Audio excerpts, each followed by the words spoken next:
સુરતમાં લાજપોર જેલના કેદીનું મોત થતા વિવાદ સર્જાયો। મૃતકના પરિવારે પોલીસ પર આરોપ લગાવી ફોરેન્સિક પીએમની માંગ કરી। 31મી જુલાઈએ ઉત્તરાયણ પોલીસે ચોરીના ગુનામાં મહેશ વાળાની ધરપકડ કરી હતી। બાદમાં અલગ અલગ પોલીસ સ્ટેશનમાં ગુનાના કામે મહેશને લઈ ગયા હોવાનો પરિવારનો દાવો છે। ગઈકાલે અચાનક મહેશનું મોત થતા સચિન પોલીસે પરિવારને જાણ કરી। મહેશના મોતને લઈ પરિવારે પોલીસ પર આરોપ લગાવ્યો છે। મૃતક 2 નાના બાળકોનો પિતા છે। હાલ સમગ્ર મામલે સચિન પોલીસે તપાસ તેજ કરી છે। મારા જીજાજીને તારીખ 31 ના રોજ બપોરે 1-3 કલાકે એને વીઆઈપી સર્કલ થી ઉત્તરાયણ પોલીસ સ્ટેશનમાં લઈ ગયા હતા। ઉત્તરાયણ પોલીસ સ્ટેશનમાંથી ત્યારબાદ એને ચોક પોલીસ સ્ટેશન સોંપવામાં આવ્યા તારીખ 1 ના રોજ કે 2 ના રોજ બહુ ખ્યાલ નથી, પણ ત્યારબાદ એને 4 તારીખના રોજ 3 તારીખના રોજ ભરૂચ લઈ જવામાં આવ્યો। ત્યારબાદ અમને કોઈ જાતનું ઇન્ફોર્મ કરવામાં આવેલ છે નહીં।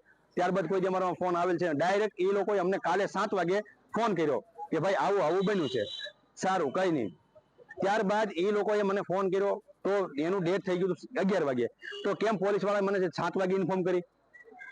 7 વાગે એ લોકોએ મને ઇન્ફોર્મ કર્યું કે ભાઈ તમારું આવું બન્યું છે, તો એનું 11:30 ડેટ કર્યું, કેમ મને 7 વાગ્યાથી ઇન્ફોર્મ કર્યું? આગળ મારી એ જ માંગ છે ખાલી કે મારે જ્યાં એને 31 તારીખ પછી જ્યાં એને લઈ ગયા ત્યાં મારે સીસીટીવી ફૂટેજ જોઈએ છે।